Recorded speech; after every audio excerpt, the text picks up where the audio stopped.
Hey everybody, it's Jeff Epps. I'm here again, and you know, where there's STEM, there's Jeff. Look, I wanted to take some time today to talk with you about what's going on over here at Fayetteville State. It's one of my many programs that I work with on Saturdays. You know, Saturday's a busy time for me, and I wanted to share what's going on at Agora. Agora is by far the premier STEM program in the country, and it's happening right here in North Carolina. All right, I'm going to flip the camera around. We're looking at a 3D printer, and it is actually printing a jet plane. That's right, it is printing a jet plane. Now, those of you may have heard about 3D printing and saw it on the news. Well, I want to show you exactly what 3D printing is all about and how we're engaging students here in the Fayetteville area and in surrounding counties. So we're going to find the young man who designed this printer. Let me see if I can find him. His name is Robert. All right, here we are. We're going to make our way around here. Robert. Yes. How's it going? It's going good. All right, Robert, you're live on Facebook, dude. Perfect. Oh, he says perfect, everybody. He says perfect. All right, so where do you go to school? Grace Creek High School. Grace Creek High School, and I want you to tell everybody a little bit about what you're doing here. What I'm doing here is I took a photo of the top of a dolphin and the side of a dolphin, and I put them next to each other, and then I created a box so I could basically round about and create a dolphin using the silhouette of another dolphin. And I'm only doing half so that I can just easily copy it over to the other side and have a full dolphin. Now, what do they call that? That's a mathematical term. It begins with an S or something. What is it called? Shaping? Symmetry? Yes. Symmetry, yeah. Symmetry, there we go, symmetry. Okay, so, now, I want you to tell everybody about, is that your jet over there printing? Yes, it is. Okay. Now, can you bring that jet up for us real quick? I can indeed. I just need to save this really quickly. All right, yeah, always save, right? Always. But I want you to tell my audience about this jet you created and what you did to create it, because it's amazing what you did. You created it from a box. Created from one box. Okay. Wow. Now that's probably something that the United States military will pay for as its next high-profile jet plane. All right, here's what I'd like for you to do. I'd like for you to start out with a new box and kind of show people how this thing evolved kind of quickly. You don't have to do the whole jet, but I want them to get the process of what you did to make that beautiful jet from a single box. All right, well, I went over here and I just, well, for starters, you create a box. Just a simple box. Yeah. And what we do here is we change the parameters. I think it was something along the lines of 166. Look at that. 80, and then 25. Before our eyes. That looks about right. And then I changed the segments so that'll be more accurate when I decide to go and change it. Now these segments and height and width and all that, you kind of learned about that in math, right?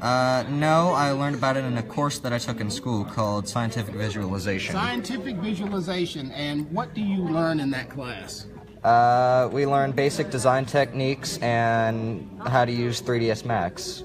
And so now all of a sudden you show up at this Saturday program at Fayetteville State, and they throw you knee deep into 3ds Max, and you're just like right at home, right? Because you're like, I already know how to do this. I'm a man. I can knock this out. So it made things a little easier, that's for sure. Absolutely. All right. So. And then still extruding, okay. We're going to convert this to an editable mesh, which basically means that I can transform any piece, and it's no longer a shape. It's putty in my fingertips. Wow, putty. I like the way he put that. He said putty in his fingertips. So that means it just, wow, it stands no chance against you at this point, huh? None. And then we're just going to extrude this a little bit, 40, and then Wow, another, look at that. and then another 40. So that would be like the nose of the plane. It would.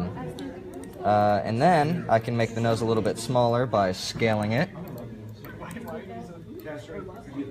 From there. That is just too cool. You know what, Robert? You're blowing my audience's mind right now. Okay, they're just sitting here and they're watching you extrude this block, and they're going, "How does this happen?" You know, these kids are smarter than us, and they're probably like, "Wow, this is just some cool stuff." So, I want you to give my audience a thumbs up and let them know that you're one of our future engineers that's probably going to be working for our Department of Defense, keeping us safe. We are going to make America great again, but we're going to make America great again by creating more engineers, and Robert's going to be one of those engineers. Sounds about right. Thank you very much, young man. All right, I'm going to continue to make my way around here. Someone's watching me on video over there.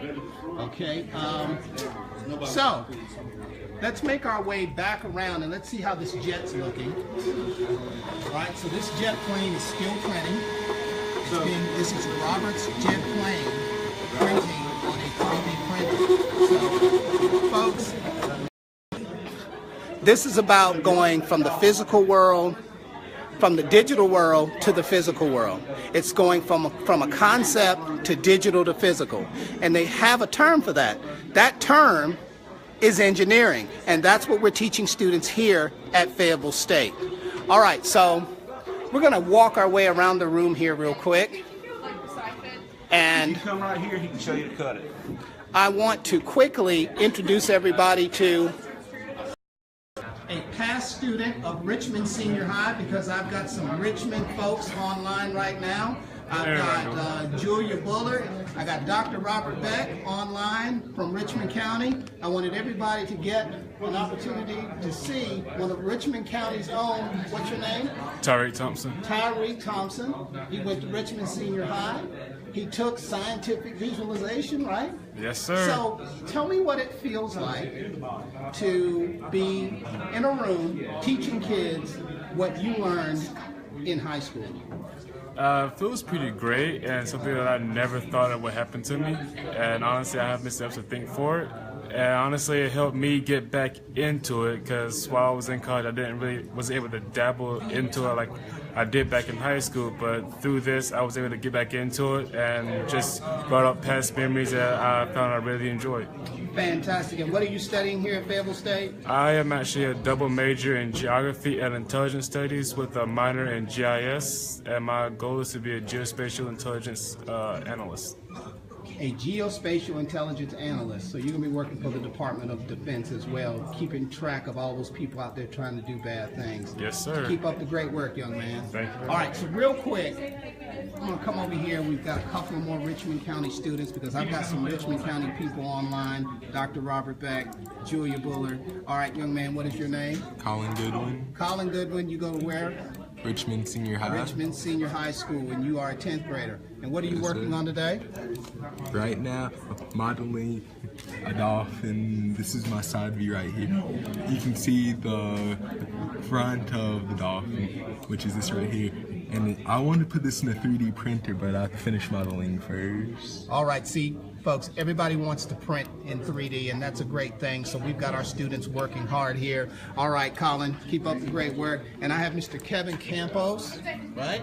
Another Richmond Senior High student. Hey, folks, this is what I want to say. These young men travel from Richmond County one Saturday a month to be here at Fayetteville State, okay? And I want to give a shout out to their parents and the folks that make it possible to get them here. But they show up faithfully, and they do great things. All right, Kevin, you working on your dolphin as well? No, working on my You're doing plane. a jet plane. Yeah. Now, this should be pretty interesting for you, because you have military aspirations. Yes, I plan to go to the Naval Academy and either become a medical doctor or a medical engineer. I mean, mechanical engineer. A mechanical engineer. You don't think maybe you'd want to fly jets or something like that? I planned about it, but then I decided more into like how I could help out medically, Right. and help save lives instead of like fighting. Excellent, excellent. Keep up the great work, young man. All right, we're going to move down the line here. We've got more students here. I want you to tell my audience what high school you attend? I attend 71st High School. 71st High School. He's a Falcon. I attend Cumberland Polytechnic Early College High School. Say that again. Cumberland Polytechnic Early College High School. It's on the campus of FTCC. That's a longer name It is. It's than a very- most universities. Oh Yes, my sir. goodness. All right. I attend Cross Creek Early College here Cross on Creek Fayetteville Early State. College. All right.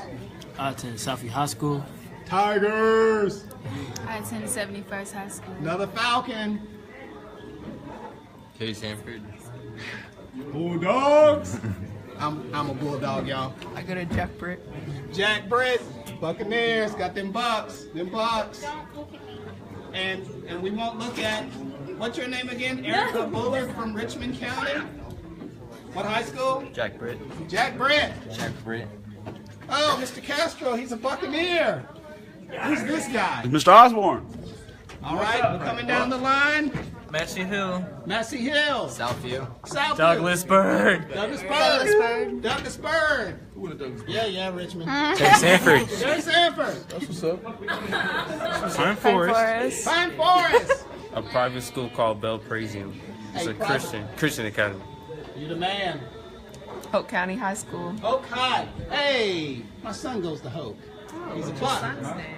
My son's Jackson Epps. All right, where did we go to high school? Cape Fear. Cape Fear. Cape Fear. Cape Fear. Massey Hill Classical. Massey Hill Classical.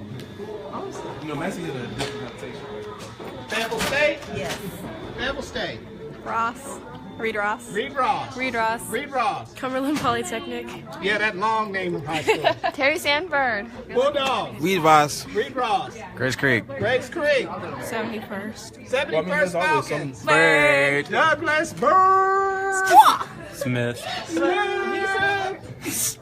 All right, did I get you guys? I got you guys, right? Yeah, you All got right. Excellent. All right, folks, I just wanted to share with you how diversified the group is here at Fayetteville State.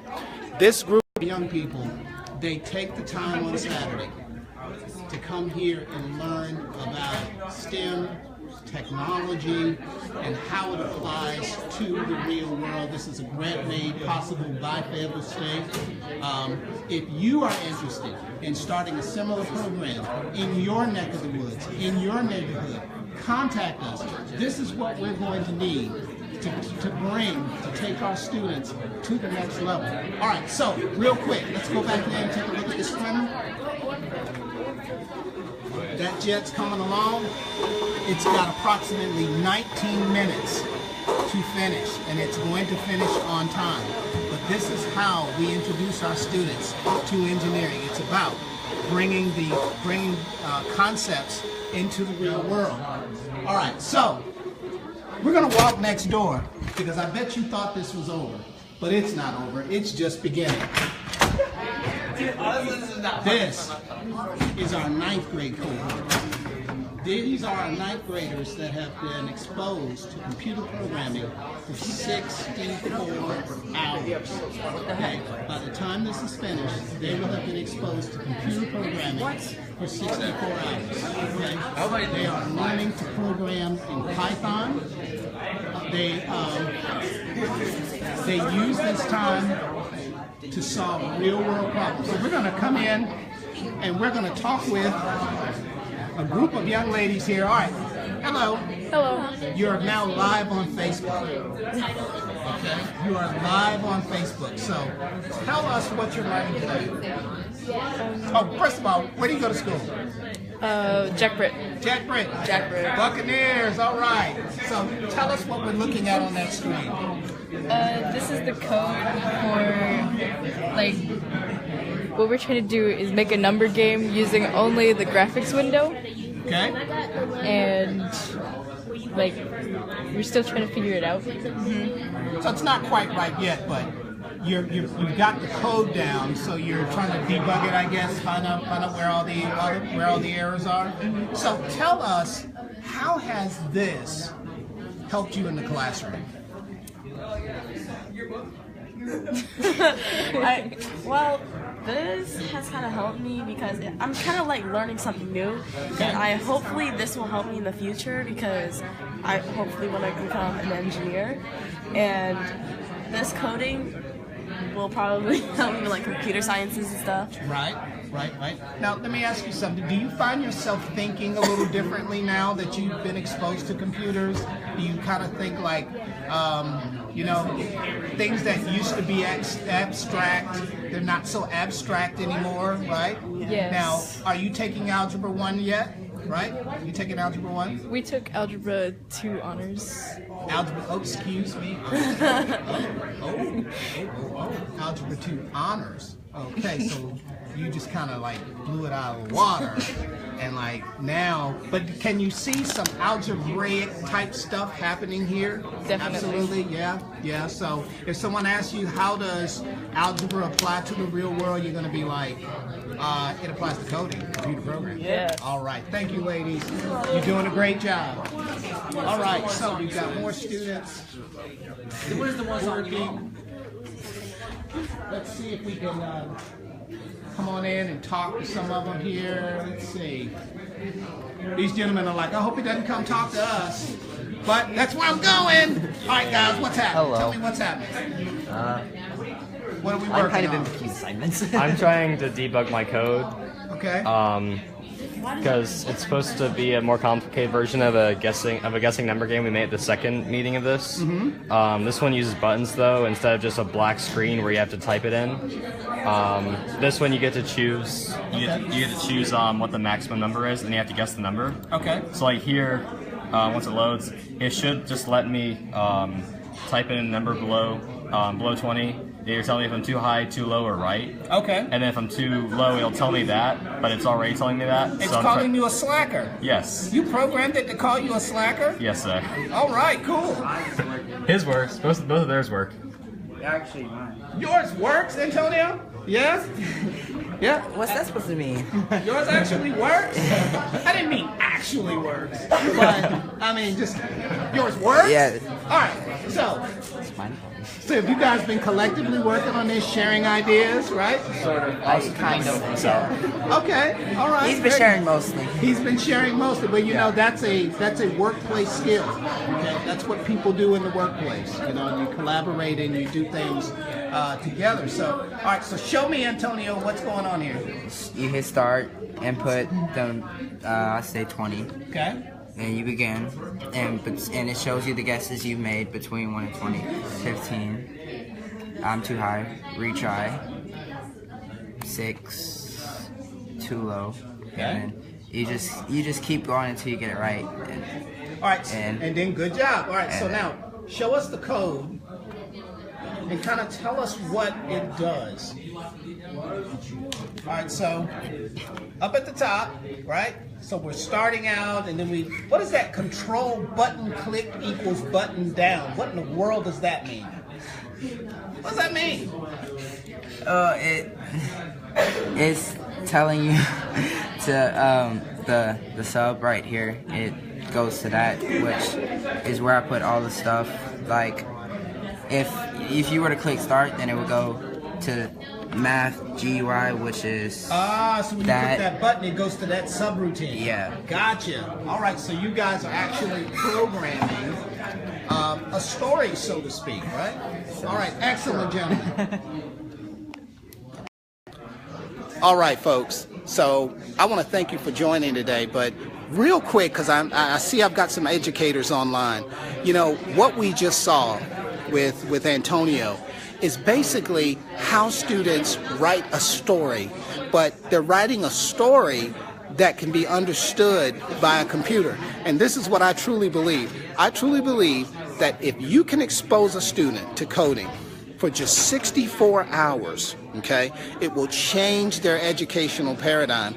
And coding gives students the soft skills they need to be better readers, right? And what do I mean by that? Because the ability to use foreign syntax to write a story that another computer can understand is the same as taking and writing and using foreign syntax and putting it into a logical sequence so it can be understood by a human. And that's what happens in English classes across this country and around this world. But a lot of students don't have the soft skills to do that. And by using coding, that is how we give students those soft skills. I'm Jeff Epps. I hope you've enjoyed this. We'll be tuning in at other times. Remember, here at Fayetteville State, we meet one Saturday a month. It's the second Saturday of every month. And the students come here for 8 hours, well, 7 hours. They give up their entire Saturday, basically, to come here and learn about technology. Thank you for tuning in, and look for us in the future. But until then, take care.